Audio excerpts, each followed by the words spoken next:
Hello and welcome back to another episode of the Bible in 1 year with the preacher's husband. And I'm going to tell you today, we're talking about Exodus chapter 10, 11, and 12. Now we left off with the 7th plague, and today we're going to start with plague number 8. That is plague in Egypt. And the Lord said to Moses to go to Pharaoh, for I have hardened his heart once again. And he goes and basically says, look, I want all my people to go and worship together. And let us all go. I want the men, the women, the children, and the flocks to all leave Egypt to be able to go and worship the Lord.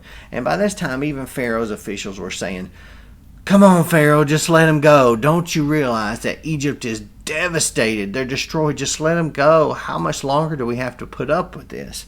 But Pharaoh's like, okay, so who all did you say was going to go? And of course Moses and Aaron said, everybody, men, women, children, everybody, even the flocks, we're all going to go.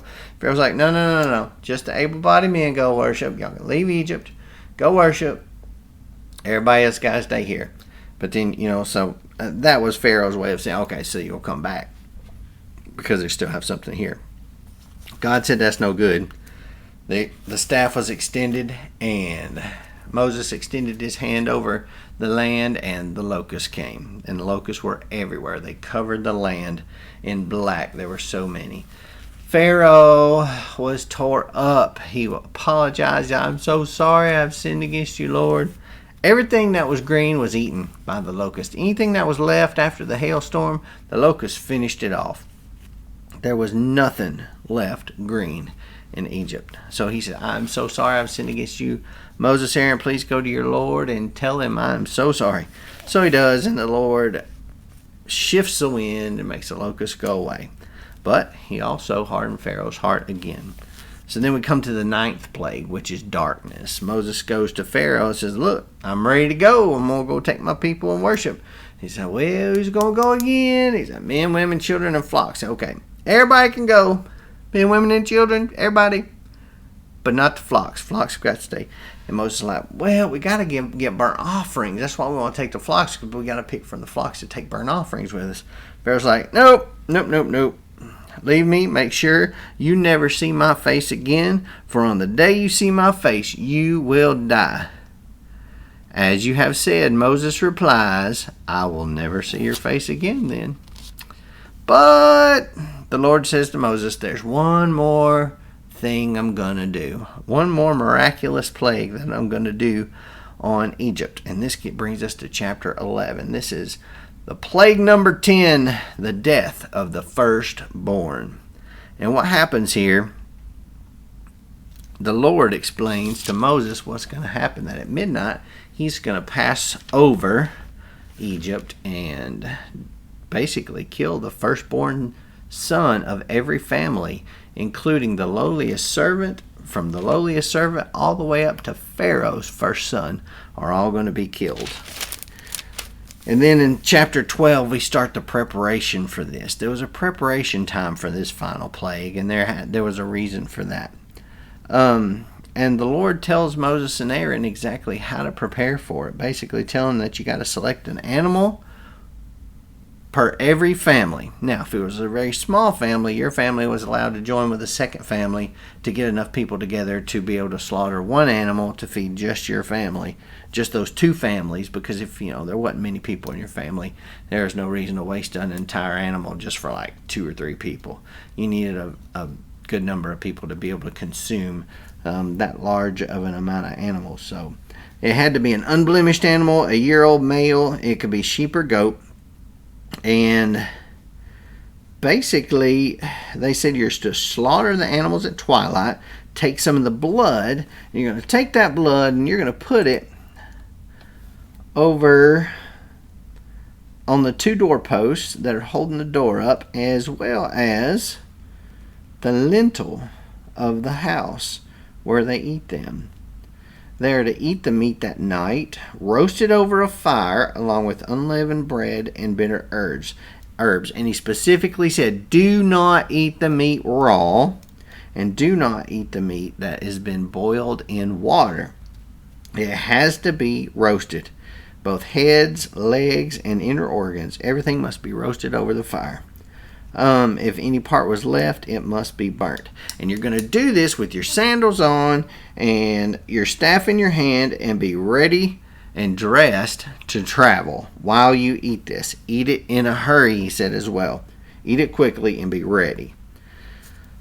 And then chapter 12, verse 14, it says, "This day is to be a memorial for you, and you must celebrate it as a festival to the Lord. You are to celebrate it throughout your generations as a permanent statute." As a permanent statute. And then the Passover began.